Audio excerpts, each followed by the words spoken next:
Imagine this. You're at an auction thinking you have a fair shot at a good deal. What you don't know is that the people bidding against you are actually working together, and you're just there to legitimize them. I've seen it all. For nearly 25 years, I worked at the DOJ, where I investigated some of the largest antitrust cases in the country. Now in retirement, I'm working for you. Welcome to the Antitrust Insider. Today we're talking about the dark art of bid rigging. I'm not an attorney and nothing here is legal advice, but after more than 2 decades investigating white-collar crimes and antitrust violations for the DOJ, most of that with the Antitrust Division, I can tell you exactly how bid rigging happens, why it's prosecuted, and how to protect yourself from getting caught up in it. Pending antitrust motions to be filed in federal court. Let's start with the basics. What is bid rigging under the law? Bid rigging is a type of price-fixing conspiracy. It's when competitors agree to manipulate the outcome of a bidding process instead of competing honestly. This is a direct violation of Section 1 of the Sherman Antitrust Act, which makes it illegal for competitors to conspire to restrain trade. Bid rigging is almost always prosecuted as a per se violation of the law. That means that prosecutors don't need to prove that it had a negative effect on the market. The act of collusion itself is illegal. There are 3 classic forms of bid rigging: cover bids or complementary bids. Competitors submit intentionally high or uncompetitive bids to create the illusion of competition. Bid rotation or round robin. Competitors take turns being the low bidder to win the contract. Bid suppression. Some bidders agree not to bid at all, allowing a predetermined winner.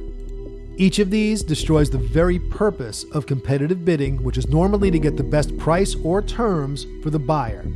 The penalties are very serious. For corporations, criminal fines can go up to $100 million per violation.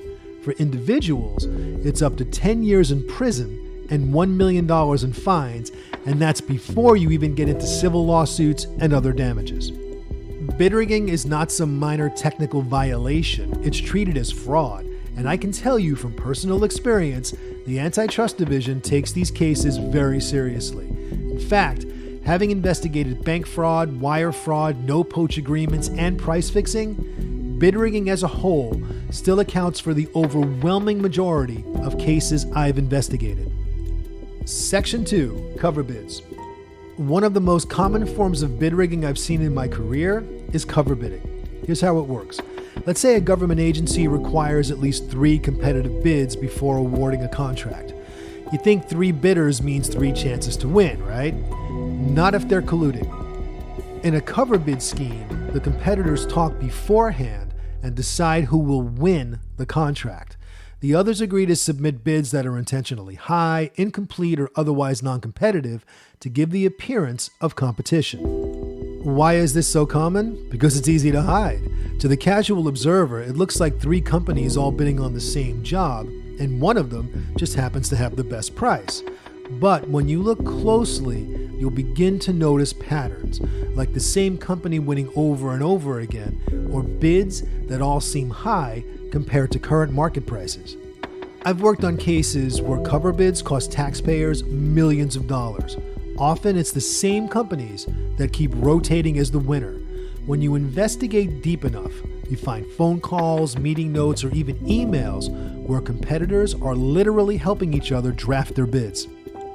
While many of our cases begin with whistleblowers, there's one case that comes to mind where the whistleblower handed us the case on a silver platter.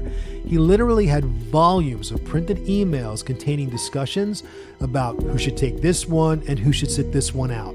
That single tip led to an investigation, FBI raids, guilty pleas, and ultimately heavy fines. Cover bidding isn't just illegal, it's brazen theft from whoever is buying the goods or services, whether that be a local government, a private company, or even individual consumers. Section 3, auctions and my tax liens case. Okay, let's talk about auctions because bid rigging in that setting can be devastating. One very large case I worked on went to trial in 2015. It involved tax lien auctions in the state of New Jersey.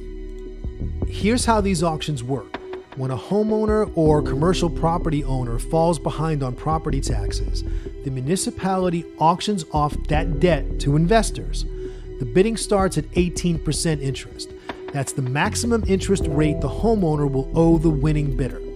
If multiple bidders compete, that rate gets bid downward, 17%, 16%, 10%, and so on. If it hits 0%, the bidding then switches direction.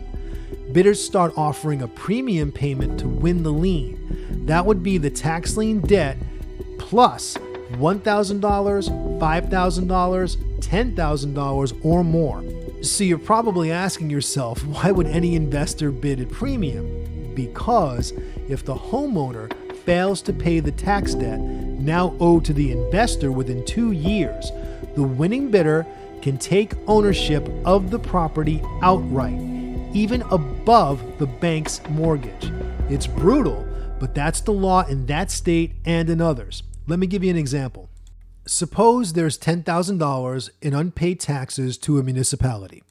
I win the lien at 18%, so I pay the municipality $10,000 in place of the homeowner. The homeowner now owes me $10,000 plus 18% interest. That's $1,800. For investors, tax lien auctions can be a gold mine, and many of the liens are on properties owing far more than just the $10,000 in tax debt that I used in my example. So as an investor, you either make a high interest return or you might get the property itself. And if you do get the property itself, you are within your rights to put any residents on the street. Here's where the tax lien auctions went bad. The bidders started colluding. They agreed in advance who would get which properties. They'd run the auction like a round robin. One guy would bid 18% on property A, and everyone else would just stay silent. On property B, the next person would take their turn, and no one would bid against them. The result, thousands of homeowners across the state of New Jersey got slammed with 18% interest tacked onto what they already owed because there was no real competition. It was rigged from the start. Thanks to a whistleblower, we cracked the case. By 2015, we had over 30 guilty pleas and 1 conviction at trial. The result was massive fines, a prison sentence, and a penalty that the participants, individuals and companies, could no longer participate in tax lien auctions for many years. We ended years of collusion that hurt everyday home and property owners, many of whom were already on the edge financially. This wasn't just about breaking the law, it was about taking advantage of people at their weakest moment. That's the component of the case that angered me the most. And this type of scheme, whether it's at a tax lien auction, a car auction, a foreclosure sale, or even an online bidding platform, is happening more often than people realize. Section 4, protect yourself or your business. So, how do you make sure you don't get caught up in a bid rigging scheme, especially if you're in an industry that involves frequent bidding? Here are a few critical steps. Know the red flags. If your competitors are suggesting you take turns winning contracts or asking you to submit fake bids, that's a huge warning sign. Have an antitrust compliance program. Every company that participates in bidding should have training and clear rules about illegal coordination. Avoid talking to competitors about pricing.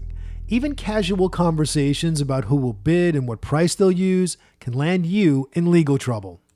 Whistleblower protections exist. If you suspect others in your industry are colluding, reporting it can protect you and often reduce your own risk. Remember, saying everybody does it is not a defense. Bid rigging cases often start with a single insider tip, and the fallout can be devastating. Bid rigging might seem like a clever way to work the system, but in reality, it destroys markets, hurts consumers, and ruins lives. I've seen companies and individuals lose everything because of their involvement in bid rigging. If you found this video helpful and informative, please hit that subscribe button, like, and comment. Until next time, stay vigilant, stay honest, and come back for more Antitrust Insider.